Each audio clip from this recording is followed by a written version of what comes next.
nice. That is. That's a good. You can see it's why it's kind of like a palette Yeah. of colors and shapes and sizes here. Yeah. Okay. Well, we're going to ask Michelle to share the board, and then we're going to take. We've worked on a number of them so far. We've worked on, and we're going to go to the one on focus, I believe. And you can see from the past, we're getting all these little points. So tonight we're going to try it a little differently. We're going to just take the top category. So go down to number 2. Yeah. Where was that number 2? Go down a layer. Yeah, there, it's coming into view. Straight down, straight down. Oh, but it doesn't have the card in it anymore. Okay. What is it that you are looking for? I want to put the card that says promote a shared engagement on a sustainable pathway.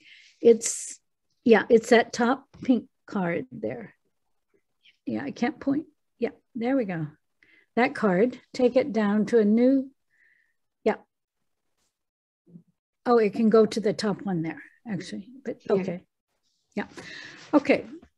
And if you look at what's underneath that, let's see. Sunny, can you read what's underneath focus just for all of us? So B1, B2. Yeah, let me get there. Okay. Do you want me to? Yeah, go ahead, son. You share the message of great transition, that one. Okay. Mm-hmm. Oh, now the other 3 disappeared. Where'd they go? No, she's bringing it down to the. She's bringing it down to the triangle. Okay, B2 is discern our next practical vision and sense of direction. Okay. B3, highlight compelling signs of the emerging culture that pulls us forward. Mm-hmm. And B4 is weave our next social contract. Okay. So promoting a shared engagement, we wondered if we could do it from this level of promote a share, or if we need to go back to the other 4 points. You tell me. I don't know if we can. I was trying to get through all the plotting tonight. That might not be a realistic thing. The Great Transition in B1 speaks to the work of Dwayne Elgin. Also, Thomas Berry has talked about the Great Transition that we're in the midst of. Biddle was a paper we looked at and studied at the top training. So all of those have an understanding about the Great Transition. So it's kind of the times we're in the midst of. So if you were working on sharing the message of the Great Transition, which area would you highlight here? If you were working in this area, you would be working in what aspect of the social process triangles? The cultural aspect. Okay, the culture, yeah. And then in communal the culture, wisdom. Communal wisdom. Okay, we'll just kind of follow at least one down. Culture, and then wisdom, and then what within the wisdom? Oh, I'd have to read the stuff first. I haven't read it. Well, maybe that's enough. Where that this is part of the wisdom, the times we're in the midst of. The helicopter view. Mm-hmm. Yes, Larry. I wonder if there's a piece of this promote a shared, and that there's a piece under political commonality around the category of shared engagement. So the obvious one would be under significant engagement, but I'm wondering if it's more under political freedom. Okay. Yes. Individual liberties, citizen rights, loyal opposition. Okay. What's under secure existence, Jim? primal sustenance, adequate livelihood, equitable benefits. Mm. I think significant engagement at the top is expressed conscience and knowledge access and meaningful involvement. I think maybe that meaningful involvement speaks. Yes.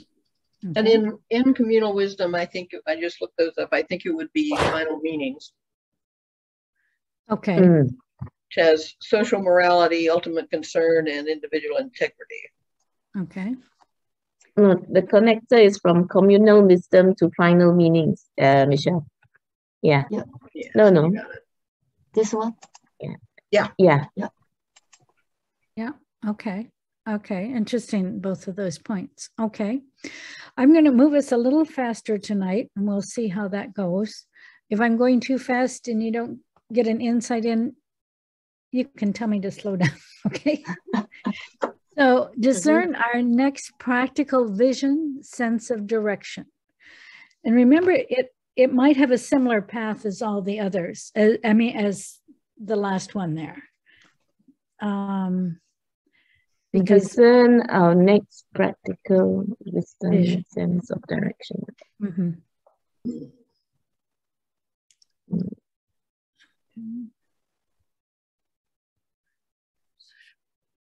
Under that's things like getting citizens considering what is possible, outlining a blueprint for coming generations, gently cultivating imagination and vision with people, highlighting importance of cultural dynamics at work, discovering and work with what the natural world is doing. Okay. What Jim just read was the parts underneath it. Yeah. And I'm wondering, the lines that go out from that one on the right, the promote a shared engagement, shouldn't those actually come from B1 instead of the overarching one? Okay. Yes. Okay. Oh, yeah. So it should be B1 and the overarching one should be in the center is what you're saying? Well, it could be off to the side, but yeah, whatever we're drawing arrows from, those two came from B1 and not from the So heading. Michelle, from B to B1 and then from B1 to final meaning and practical freedoms. Here? Yeah. Nice. Yeah. Then you have a line from B to B1 because then you have a line from B to B2. Because B goes to all four. Okay. Oops. So we probably don't need that line. Okay. Yeah. So on she's good though. Discerning our next it'll work. Sense of direction would seem to me to connect to social structure. Exactly what I was going to say. Okay. You read my mind. And social structures where? Communal style. Oh, okay. Okay. Yes. But which one? B2. Practical vision has to do with form, and so that's why. So I thought social structures under style. Okay. Nice. Okay.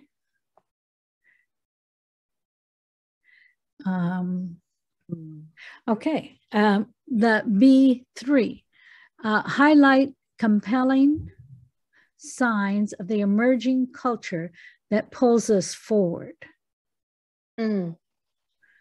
Highlighting compelling signs of the emerging culture.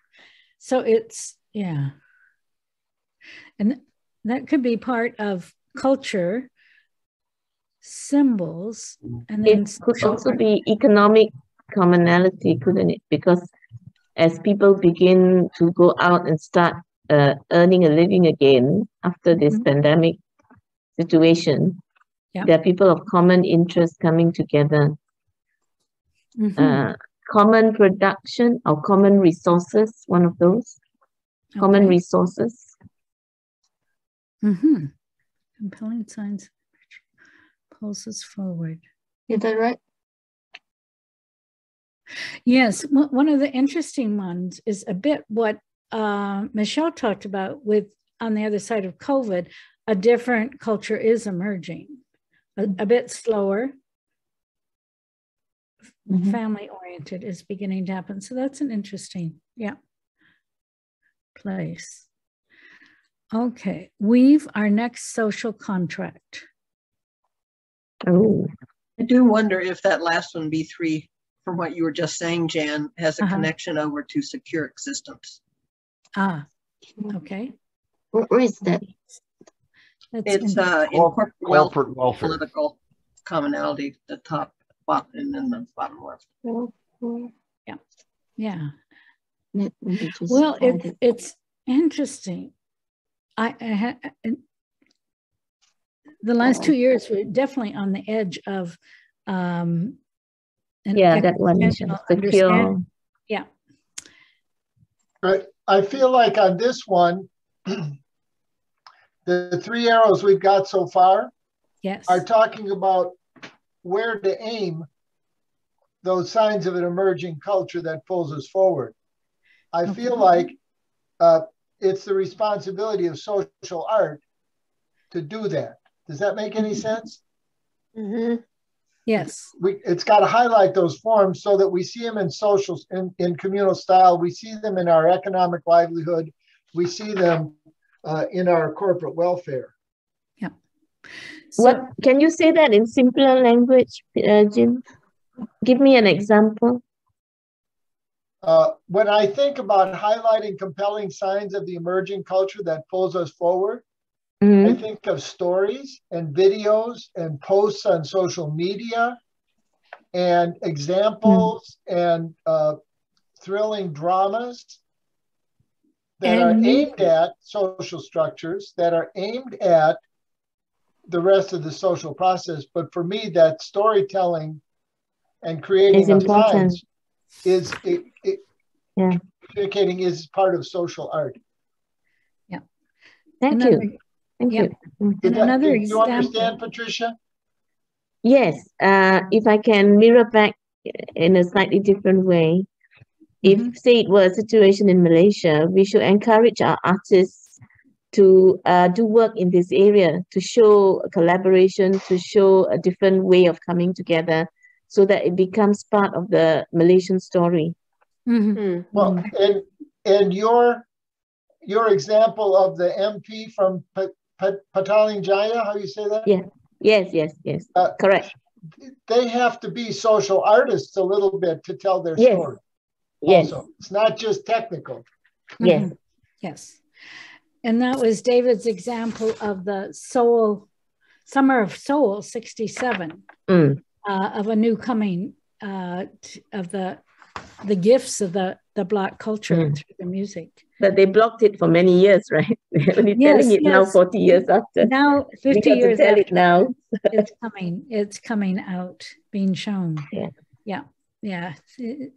Everything isn't overnight. Okay, well, now we're going to go back to the B, promote a shared engagement on a sustainable pathway. We're still doing B4. We didn't do B4. Oh, we didn't do B4. Thank you. Keeping me. We don't have a line between B3 and social art, do we? Hey, social art, Tony. Social arts, where is that? It's the one that goes to symbol. Oh, yes, there is social art. The yellow. Yeah, the yellow triangle at the top. Michelle, on the right. Yeah. Let me just add that. This is good. Michelle is going to learn these triangles very quickly tonight. Yeah, thank you for the opportunity. So social art, is that similar to social artistry that you are doing, Jan? Yes, it is. Okay. One and the same. Well, not one and the same, but yes. I was going to say, you don't get to own the whole triangle. We are an asset. You can work on the triangle. You don't get to own it. It's not territory. We are building upon that understanding and of where what we do fits into the culture.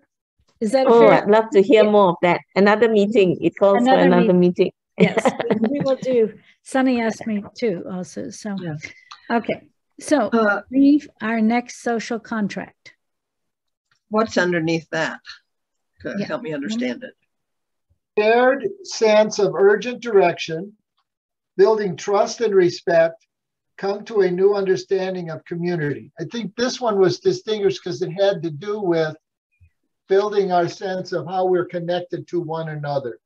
That the social contract, well, the social contract of work hard and make money, you know. Which might be different in every country, right? Because we would have some are implied and some are explicit social contracts. Yes, and there's got to be some better social contract of us globally also. Some sense of our responsibility with one another. Yeah. Example, plowing into Ukraine. Yeah. Bad social contract. A breakdown of the social contract.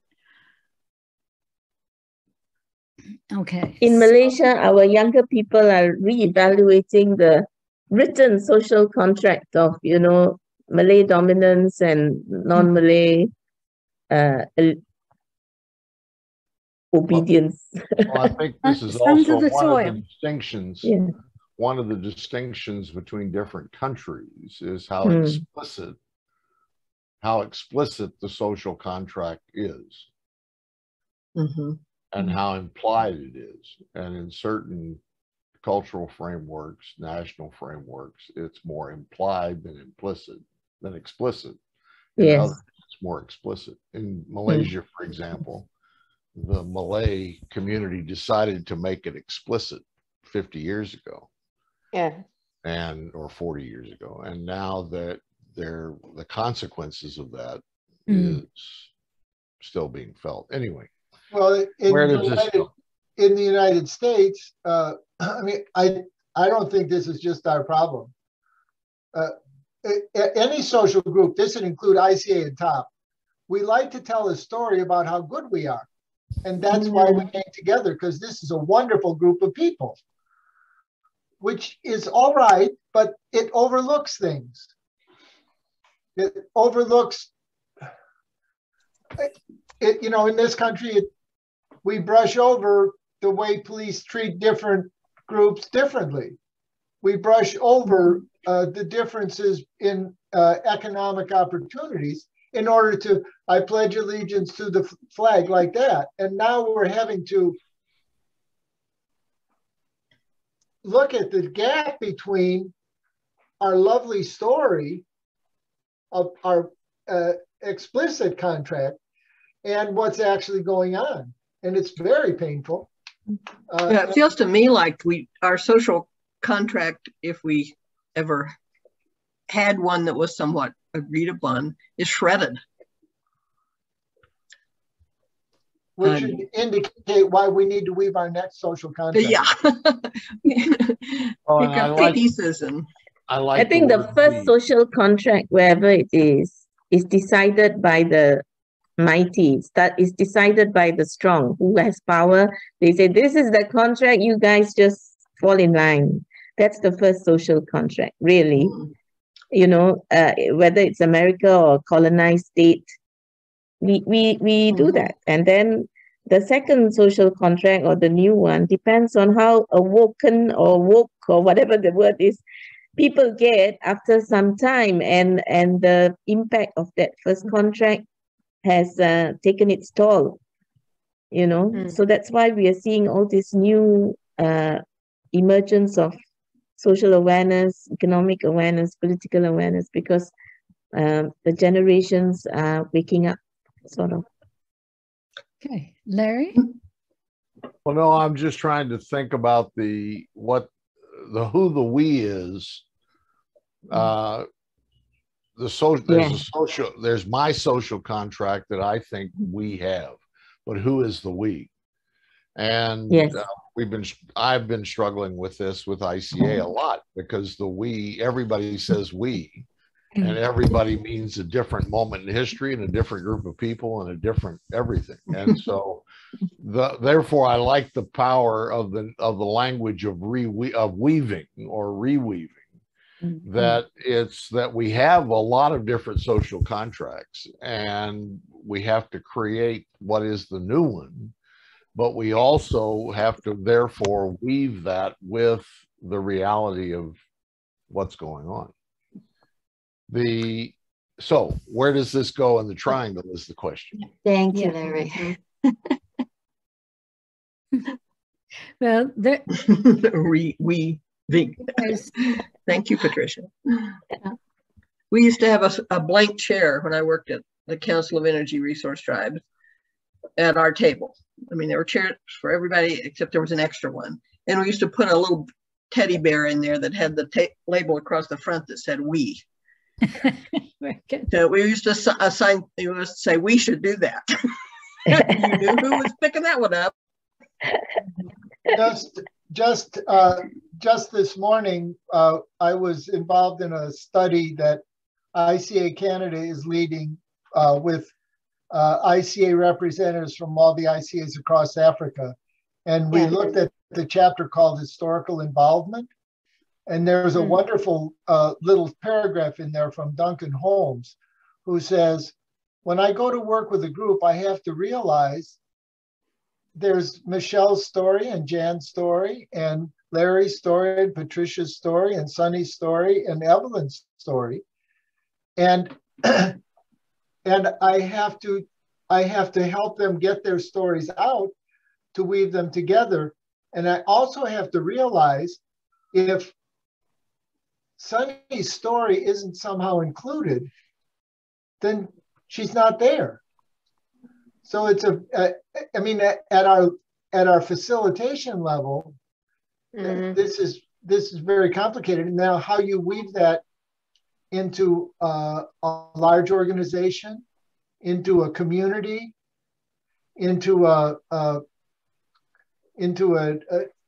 nation, I mean, you know, you could make the case that one of the things that's happened is the leadership in Russia has created a pretty strong social contract. There seems to be a lot of solidarity. A lot of it is enforced, but there seems to be a lot of solidarity in people's willingness to support what the government is doing. I was looking under corporate order, legal base. The foundational pole is basic covenant. Foundational statement, collective tradition, and fundamental presuppositions. And in some ways, this weaving a social contract is cultural and storytelling, but also it's very basic. My neighbor is not allowed to come and steal my stuff. That's a part of our social contract. Anyway.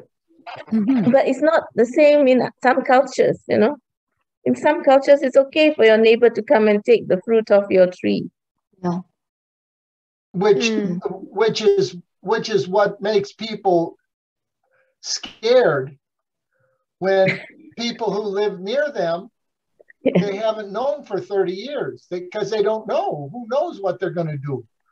And that makes that more complicated. Yeah. Yeah. Well, what occurred to me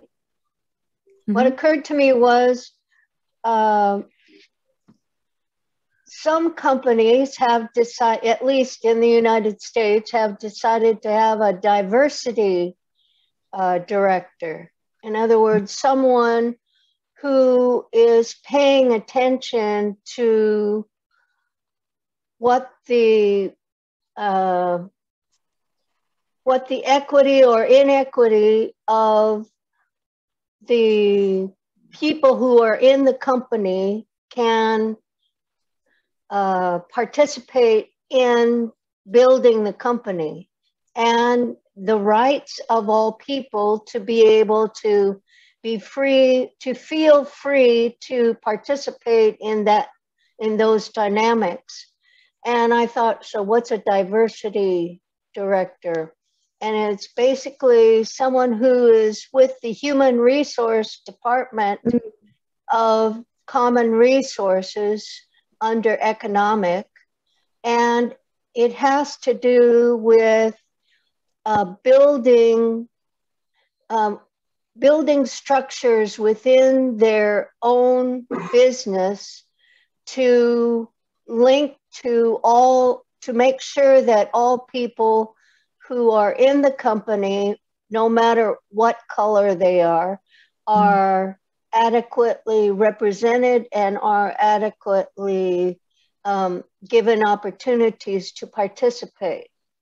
So it's also about bringing awareness to all people.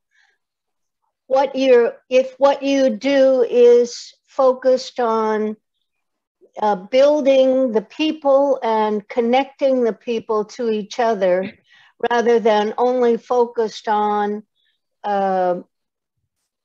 what economically works the fastest. Because if we don't consider these things, then the building blocks for the whole organization is askew. And I'm complete. Okay. I want to welcome Catherine in Yahoo. Okay, we haven't actually welcomed you, and so you were below my screen, so I pulled my screen up a little bit. So welcome to our exploration here, and we're in the midst of working on the promote a shared engagement. I want to invite us to step back now from what we've done for a minute and just look at where we've placed things.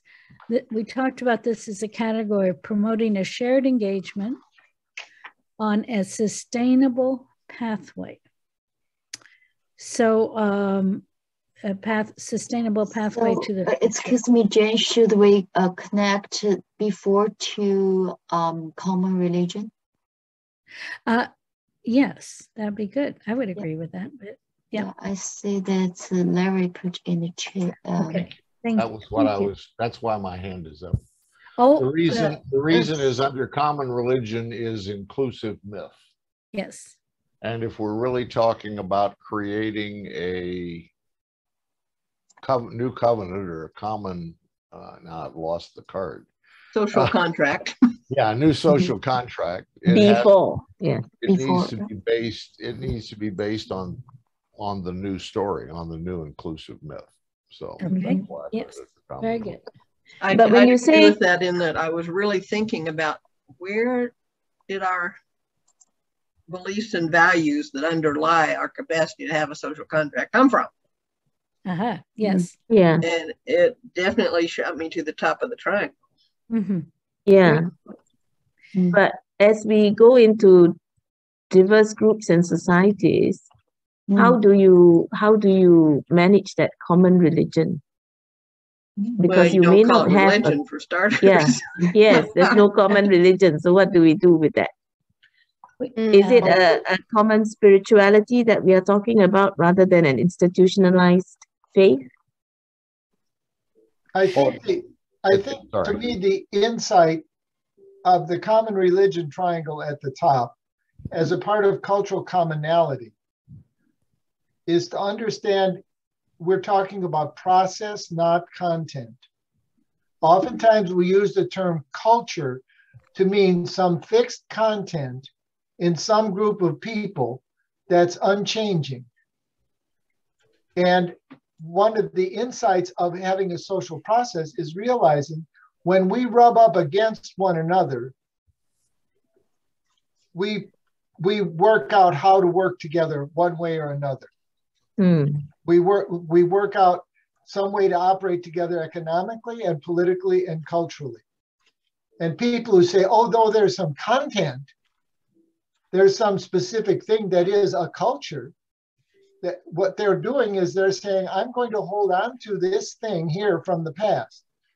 But part of what that common religion is saying is when we bump up against one another, we are creating deep story, ways of operating together, and symbolic things that we hold on to it. And so we're always being pulled past how we've been in the past, depending on who we're around. and who we're connected with. This is the chaos, and all the major religion brands, like fast food brands, they're trying to get our attention and saying, you know, buy us, buy us, buy us. Yeah. But and they're good. They're very powerful, but at the same time, they're never quite the same as what's happening into the future. Never quite the same. Yeah. So the word religion there is about a perspective of how we look at life and work and interrelationships. It's not an institutionalized faith. Mm-hmm. Yeah. A very helpful book called The Invisible Religion by a man named Thomas Luckman, who studied and illustrated how oftentimes if you actually look at a group of people, if you look at a group of people, oftentimes and how they behave, what you see is a different myth, a different rites and different symbols than what they say they are, because their action and operating is always ahead of what they're talking about. This gets back to what we said earlier about the social contract. It's always evolving, and what the explicit contract is always a little behind us. And at this moment, it's way behind us. Mm-hmm. But yeah, and this is why I think people are so frightened of religions right now, because they're struggling to do their job. They're struggling to maintain their brand identity, if you will, and to offer their brand product. But it's very hard for them, and it's not an easy thing to take this responsibility on yourself. It's much easier to go, you see that building over there with the symbol on top? I just go there once or twice a week, and that part's taken care of for me because I'm busy running my shop, or I'm busy cutting my grass. It's complicated. Excuse me. Okay, good. Whew. I think my thought is apropos of yours, James. And if it isn't, then yeah, we can just let it float away. But I was working a couple of years ago with the Museum of Modern Art, which really in Tucson prides itself on just really going to the cutting edge. And one of the board members made a comment that's just stayed with me, that for many, many members of the community, church is actually the Museum of Modern Art. And it represents the new symbols, the new, the disintegration of forms in the proposal of new forms. And so I don't know if that's connected, but it feels like it. So I offer it for what it's worth and its symbology. Mm-hmm.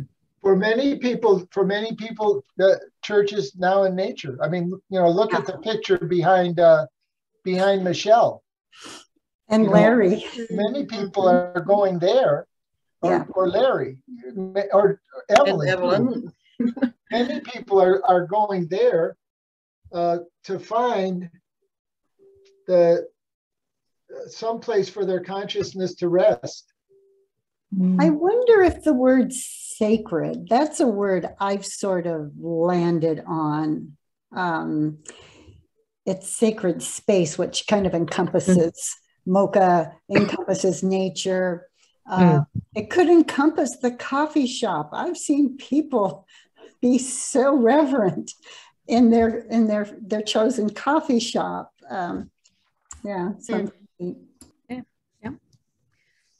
Okay, well, I'm going to invite us at this moment to step back and just look at that whole triangle and where we've linked things. And yeah, and what does it tell you? Does it tell you anything? We've got some nice curvy lines. Go objective. We got nice curvy lines. Are they all over? They're all three. But what else? Yeah, all three have something in it. Yeah. Yeah, have at least 4 lines in each. Very good. 3 lines in each. Mm-hmm. In each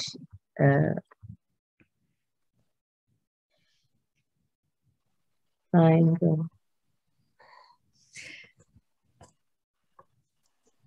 And maybe it's just enough to ask the question right now.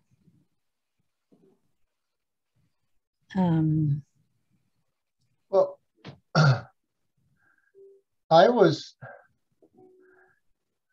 I'm struck looking at this picture and thinking about our conversation, how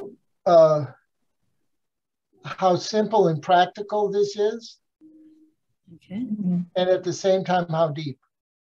And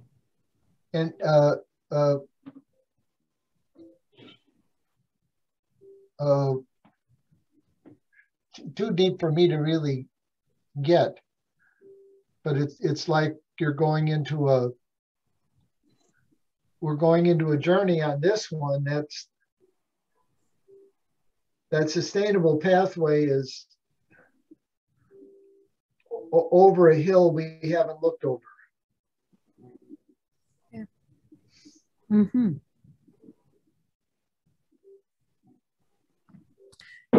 I'm thinking that each point where the arrow lands is a possibility of some piece of work that can be done in a particular situation. Yeah, not that one person could do it all, but but it's a piece of work that could be done. Like, for instance, this thing about social art, you know. In Malaysia, we have actors and people in the arts who are very connected to civil society work and NGO work, you know, but it's happened organically. There's no I don't think there is a particular plan or design to it. You know, the actor just feels this is something I should do and they do it. But now I see that you could actually, if you wanted to, involve them in this conversation, and then the work will be more targeted, more in fact dynamic, because perhaps it could happen faster. It wouldn't wait, you know, for something else to happen. Yeah. So I'm excited. That's some place that is not very well addressed yet. There's work being done, but it's not coordinated work. Yeah. Or fully brought into consciousness about the power of it. Yes. That's thank you for those words. Yes. Yeah. Okay. Well, we're going to